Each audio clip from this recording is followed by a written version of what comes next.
Oke, Assalamualaikum warahmatullahi wabarakatuh. Di sini saya akan menjelaskan tentang implikasi etis dari teknologi informasi. Oke, sebelumnya perkenalkan nama saya Dwi Oktavia Narkolil Yusuf. Dalam pembahasan pertama ini kita akan membahas tentang apa? Yaitu moral, etika, dan hukum. Apa sih itu moral, etika, dan hukum itu? Oke, mari saya akan membahas ya. Untuk moral itu sendiri adalah transdisi kepercayaan mengenai perilaku yang benar dan salah.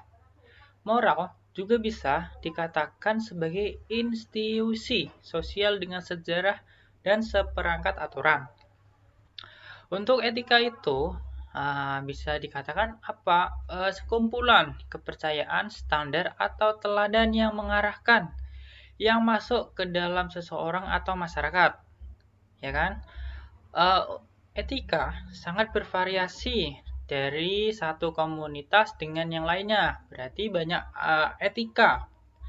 Misalnya dari satu lingkungan, berarti etika itu tersendiri. Misal lingkungan yang satu dengan lingkungan yang dua, tiga, dan lainnya itu berbeda-beda. Kayak gitu. Untuk hukum, hukum adalah peraturan perilaku formal yang ditetapkan oleh otoritas yang berwenang seperti pemerintah terhadap subjek atau warga negaranya. Selama 10 tahun penggunaan komputer ini di bidang bisnis dan pemerintahan tidak terdapat hukum yang berkaitan dengan penggunaan komputer. Kayak gitu. Untuk undang-undang komputer di Amerika Serikat, ya, kayak gitu, ada hak dan batasan akses data. Nah, undang-undang ini dalam kebebasan informasi tahun 1996 memberi warga negara dan organisasi-organisasi Amerika Serikat hak atas akses data yang dipegang oleh pemerintah federal dengan beberapa pengecualian. Berarti kok komputer ini bisa diakses data ini bisa diakses oleh pemerintah federal aja gitu. Untuk privasi ini Undang-Undang Privasi Komunikasi Elektronik tahun 1968 hanya mencakup komunikasi suara. Berarti kemudian ditulis ulang pada tahun 1986 agar mencakup data digital, komunikasi, video, dan surat elektronik. Berarti bisa dikatakan ini perkembangannya kayak gitu. Untuk kejahatan komputer, ada peraturan yang mengatur yaitu Undang-Undang Keamanan Komputer, Usaha Kecil, dan Pendidikan. Berarti ini undang-undang yang menjaga keamanan bagi komputer usaha kecil atau pendidikan. Gitu. Undang-undang perangkat akses palsu dan kejahatan serta penipuan melalui komputer. Berarti itu ada juga undang-undangannya, ya kan? Ada pemalsuan atau kejahatan dalam penggunaan komputer atau penipuan, itu ada undang-undangannya. Untuk paten peranti lunak, saya jelaskan pada bulan Juli 1988, Pengadilan Banding Federal AS memutuskan bahwa proses bisnis harus dipatenkan. Harus ditetapkan, ibaratnya kayak gitu. Namun, ada dua alasan, yaitu peranti lunak tidak dapat dipatenkan. Karena apa? Yaitu ada dua nih alasan, yaitu algoritma matematika tidak dapat dipatenkan. Itu berarti tidak bisa dipatenkan. Yang kedua, yaitu metode bisnis tidak dapat dipatenkan. Kemudian muncul Undang-Undang Paten Peranti Lunak di Uni Eropa dan UU Privasi Pribadi di Republik Rakyat Cina. Berarti banyak nih negara itu yang mengembangkan undang-undang dalam mengimplementasikan etika desa kayak gitu. Selanjutnya yaitu kebutuhan akan budaya etika.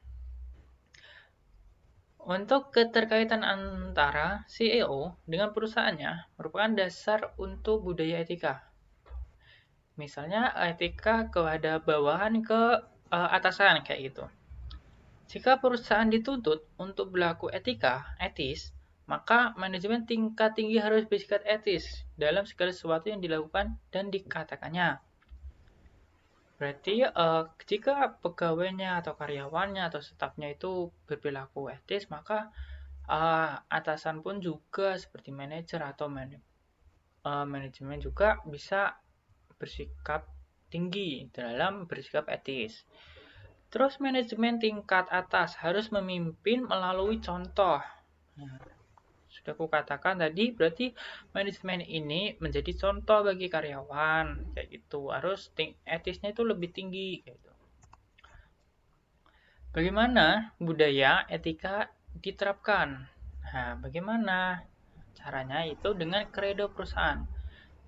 Merupakan pernyataan singkat mengenai nilai-nilai yang akan dijunjung perusahaan.